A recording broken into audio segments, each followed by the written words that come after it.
Episode 3 की शुरुआत वहीं से होती है जहां हमने एपिसोड 2 को ख़त्म किया था। कुमी कहती है कि मैं नहीं चाहती कि मैं मसाटो को किसी के साथ बांटूं, और तभी सीरीज़ के अंदर एक नई लड़की की एंट्री होती है जिसका नाम होता है यूका। मसाटो कहता है कि फ्राइडे जब मुझे जॉब पे जाना रहता है तो मेरे पास थोड़ा सा खाली टाइम रहता है, तब मैं आके यहाँ पर बास्केटबॉल की प्रैक्टिस करता हूँ। मुझे भीड़ भाड़ वाली जगह पसंद नहीं है, इसीलिए मैं यहीं पर आके अपनी प्रैक्टिस को पूरा कर लेता हूँ। मसाटो कहता है कि इस दुनिया में लोगों की नज़र में आए बिना मैं कोई भी काम नहीं कर पाता हूँ। जब मैंने कहा था कुमी को, तो कुमी ने भी मुझे कह दिया था कि उसके क्लब को ज्वाइन नहीं करने, और कुमी को हम देखते हैं कि वो चिंता में होती है कि कोई और लड़की नहीं मसाटो को अपने प्यार में फंसा ले। मसाटो कहता है कि अब मैं अकेला नहीं हूँ, और तभी एक लड़की आती है जो मसाटो को ओनी-सान कहकर बुलाती है। ओनी-सान के मतलब मुझे पता नहीं, शायद से इसका मतलब बड़ा भाई है। युगा कहती है कि मैं आज ज़रूर तुमसे जीतूंगी और ये जगह मैं तुमसे ले लूँगी। मसाटो कहता है कि तुम छोटी लड़की, तुम दोबारा से आ गई, और वो कहती है यूका कि नहीं, मैं छोटी लड़की नहीं हूँ। यूका कहती है कि मैं एक छोटी लड़की नहीं हूँ और अब मैं एक मिडिल स्कूल में हूँ। मसाटो कहता है कि इस दुनिया में आने के बाद मुझे ज़्यादा समय नहीं हुआ था तब मैं इस लड़की से मिला था। मैं एक जगह अकेला बास्केटबॉल खेलना चाहता था, मगर इस जगह पर पहले से ही यूका यहाँ बास्केटबॉल खेलती थी। मसाटो कहता है कि जब मैं पहली बार इससे मिला था तब मैंने ये जगह उसे दे दी थी और कहा था कि मेरा हो गया, अब मैं जा रहा हूँ। और फिर जब हम दूसरी बार मिले तब भी मैंने उसे ये जगह उसे देने को चाहा, मगर उसने इस बार कहा कि आप मेरे साथ एक मैच क्यों नहीं खेलते बड़े भाई। उस वक्त मसाटो को लगा था कि हम दोनों की दूरियां कम हो चुकी है और हम फ्रेंड बन चुके हैं, मगर अब ये हम बस मैच खेलते हैं तो हमारे लिए बस एक ही कंडीशन होती है कि जो जीतेगा ये जगह उसकी होगी। और मसाटो सोचता है कि यूका से मैं बस इसीलिए जीत पाता हूँ क्योंकि मेरी हाइट थोड़ा उससे ज़्यादा है। मसाटो कंटिन्यू करते हुए कहता है कि ये लड़की बहुत ज़्यादा टैलेंटेड है और एक बार जब ये बड़ी हो जाएगी तो मुझे ये डेफिनेटली हरा देगी। और यूका कहती है कि आज मेरे पास एक स्ट्रेटजी है आपको हराने के लिए।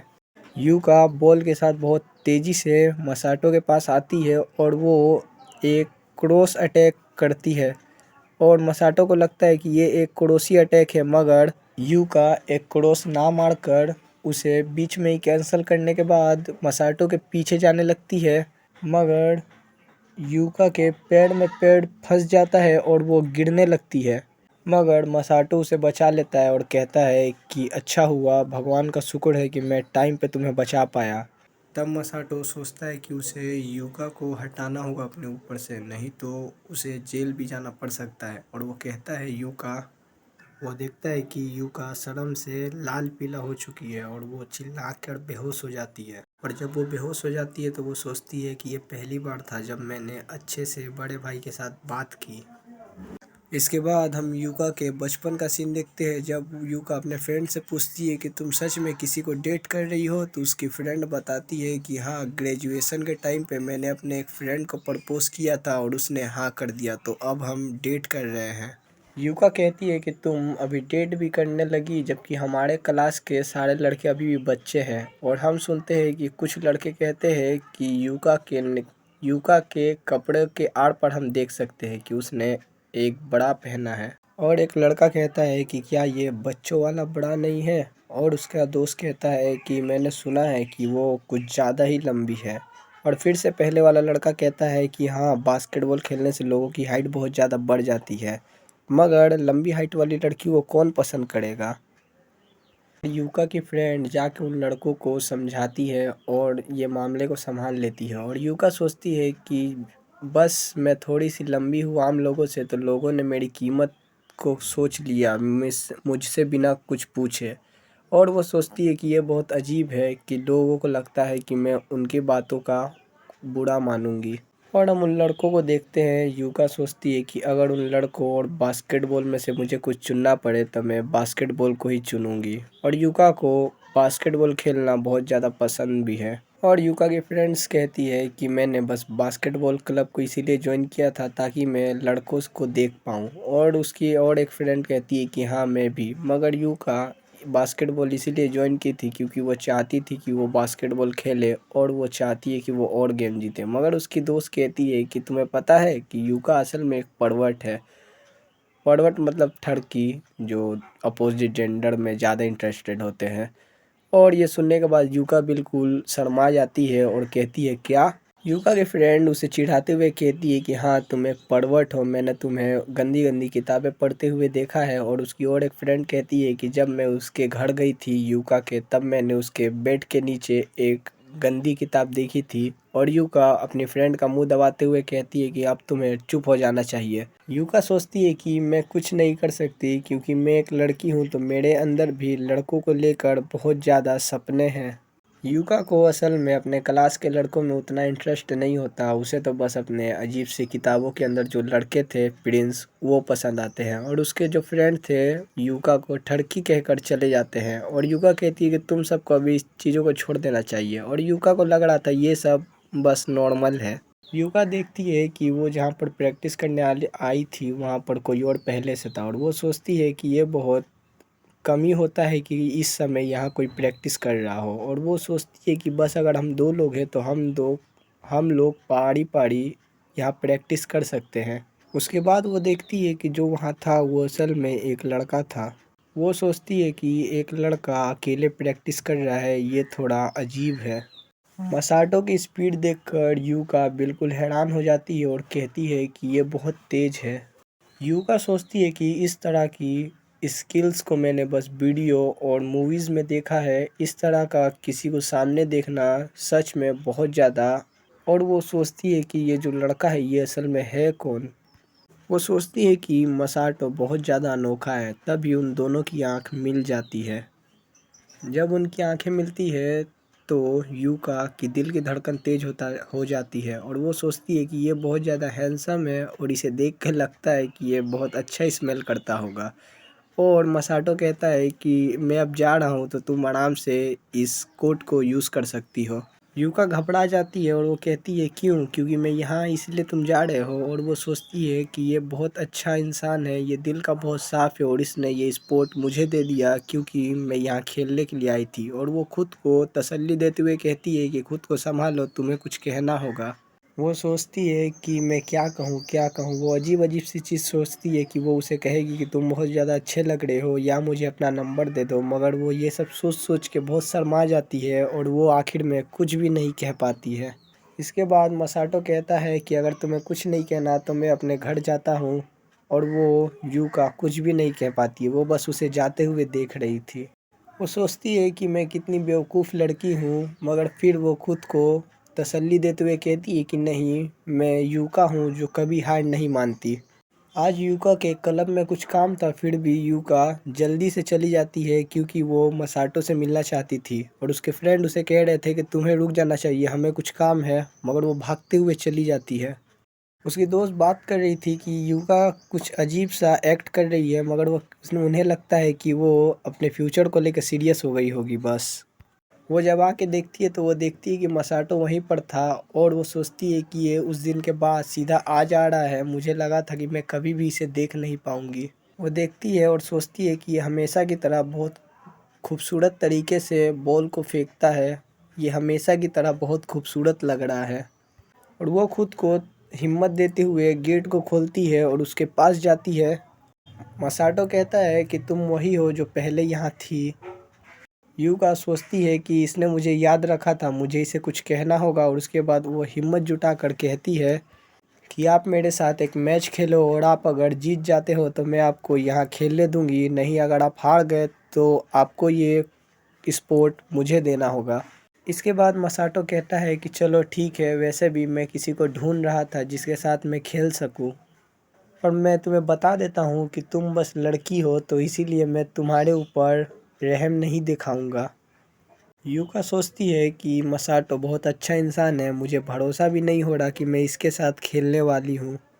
यूका जब मसाटो के साथ बास्केटबॉल खेल रही थी तो वो बार बार सोच रही थी कि मुझे इसके साथ खेलने में बहुत मज़ा आ रहा है। यूका चाहती थी कि कभी ये समय ख़त्म ना हो, वो हमेशा मसाटो के साथ बास्केटबॉल खेल पाए। और मसाटो कहता है कि तुम बहुत अच्छा बास्केटबॉल खेली, और यूका कहती है कि शुक्रिया, मगर वैसे भी मैं तुमसे नहीं जीत पाई। मसाटो कहता है कि तुम बहुत अच्छा खेली और तुम्हारी सांस फूल रही है, तो तुम्हें थोड़ा आराम कर लेना चाहिए और कुछ पी लेना चाहिए। यूका अपने बैग में अपने पानी के बोतल को ढूंढ रही थी, मगर उसे नहीं मिलता। तब मसाटो अपना बोतल देता है, कहता है कि मैंने इसमें से पी लिया है, तुम चाहो तो इसमें से पी सकती हो। और यूका थैंक्स करके वो बोतल को ले लेती है, और वो देखती है कि बोतल का ढक्कन पहले से खुला है। तो वो सोचती है कि ऐसा तो नहीं है कि इसमें से पहले ही इन्होंने पी लिया है। सोचती है कि अगर इन्होंने इसमें से पहले ही पी लिया है तो ये एक इनडायरेक्ट किस तो नहीं होगी। और वो सोचती है कि नहीं, मैं ऐसा नहीं कर सकती। अगर उन्हें पता चल गया कि मैं ये जानबूझ के कर रही हूँ तो वो बिल्कुल मुझसे नफ़रत तो नहीं करेंगे। मगर यूका अंदर से चाहती थी कि वो इस बोतल से पिए। यूका को देख के ऐसा लग रहा था कि वो चाहती थी इसमें से पीना, और वो बार बार यही सोच रही थी कि मैं क्या इसमें से सच में पी सकती हूँ। वो सोचती है कि मैं पी सकती हूँ, और वो पीने जा रही थी और सोचती है कि मैं एक इनडायरेक्ट किस करने जा रही हूँ अपने बड़े भाई के साथ। और वो बहुत शर्मा रही थी। वो सोचती है कि बड़े भाई बहुत ज़्यादा हॉट हैं, मैं उनके आसपास नहीं रह सकती। और वो नहीं पी पाती है और वो बेहोश होकर गिरने लगती है। और वो सोचती है कि जब से मैं उनसे मिली हूँ वो इसी तरह के थे। और हमें अभी पता चलता है कि यूका के अंदर मसाटो को लेकर थोड़ी अलग सी फीलिंग थी। वो सोचती है कि जब मसाटो के गाल लाल होते हैं, और जब वो पसीने में तड़बदड़ होता है, और जब वो अपने बॉल के साथ खेलता है, बास्केट वाला बॉल, तब वो उसे बहुत ज़्यादा अच्छा लगता है। और हम अब अभी के सीन पे आते हैं, जब वो गिर गई थी मसाटो के ऊपर। तो वो सोचती है कि पहले मैं मसाटो के साथ इनडायरेक्ट किस नहीं कर पाई, मगर अब जब मैं उसके ऊपर बैठी हूँ तो मुझे बहुत अच्छा लग रहा है। यूका घबरा के उठती है और सोचती है कि मैं उसके ऊपर ही सो गई थी। और मसाटो कहता है कि तुम सच में उठ चुकी हो, क्या तुम्हें अब अच्छा लग रहा है पहले से? यूका कहती है कि मैं दोबारा से बेहोश हो गई थी, उसे लग रहा होगा कि मैं कितना अजीब हूँ। और वो मसाटो से कहती है कि मैं अब ठीक हूँ, माफ़ करना कि मैंने तुम्हें दोबारा से परेशानी में डाला। और मसाटो कहता है कि अब बहुत देर हो चुकी है तो हमें घर चलना चाहिए। मसाटो यूका के बहुत ज़्यादा करीब चला जाता है और उसके सर पे हाथ रख के चेक करता है कि उसे फीवर है या नहीं, मगर इससे भी यूका बहुत ज़्यादा शर्माने लगती है। मसाटो कहता है कि अगर तुम्हें वो जगह चाहिए तो तुम्हें अभी बहुत मेहनत करनी पड़ेगी। यूका सोचती है कि तुम बहुत करीब थे बड़े भाई। मसाटो जाते हुए अपना टॉवल यूका को दे देता है। वो कहता है कि खुद को अच्छे से इससे पोंछ लेना और घर सही से चले जाना, मैं अब चलता हूँ। मसाटो जाने से पहले कहता है कि तुमने जिस तरह की स्किल मुझे दिखाई थी, अगर मेरी जगह कोई और होता तो वो ज़रूर तुमसे बच नहीं पाता। और वो कहता है कि खुद के अंदर थोड़ा और विश्वास लाओ, तुम बहुत अच्छा पहले से बन चुकी हो। और वो कह के चला जाता है कि हम अगले हफ्ते मिलेंगे, और यूका को बाय भी कर देता है। यूका सोचती है कि जब से वो मुझे मिला है मसाटो, तब से वो उसी तरह की बात करता है जैसी मैं सुनना चाहती हूँ। वो हमेशा से मेरे साथ बहुत अच्छे से व्यवहार करता है, वो बिल्कुल वैसा है जैसा मैं चाहती थी। मेरा दिल बस उसके लिए अब धड़कने लगा है। यूका सोचती है कि मेरा सबसे रहम दिल और सबसे अच्छा मसाटो। और वो सोचती है कि मेरे जैसे किसी के लिए ये सब महसूस करना। और वो बहुत ज़्यादा शर्मा जाती है, उसका चेहरा पूरा लाल हो जाता है। और वो जो मसाटो का दिया हुआ तौलिया था उसे अपने मुंह पे सटाकर बहुत ज़्यादा शर्माने लगती है। वो मसाटो के तौलिए को स्मेल करते हुए मसाटो से माफ़ी मांगती है कि मुझे माफ़ कर दो, मैं यूका एक बहुत बुरी लड़की हूँ। और हम देखते हैं कि मसाटो अपने काम पे आ जाता है, और उसका फ्रेंड कहता है कि तुम्हें वही रिक्वेस्ट मिला है जो तुम्हें हमेशा मिलता है। और मसाटो कहता है कि हाँ ठीक है, मैं जाता हूँ। वो अपने कस्टमर को गुड इवनिंग कहता है, और उसकी कस्टमर भी उसे गुड इवनिंग कहती है। मसाटो दोबारा कहता है कि आप दोबारा आ गई सेरा-सान। और वो देखता है कि सेरा-सान। और यहीं तक था चैप्टर 2, और सीरीज़ के अंदर और एक नई लड़की की एंट्री हो चुकी है जिसका नाम था सेरा।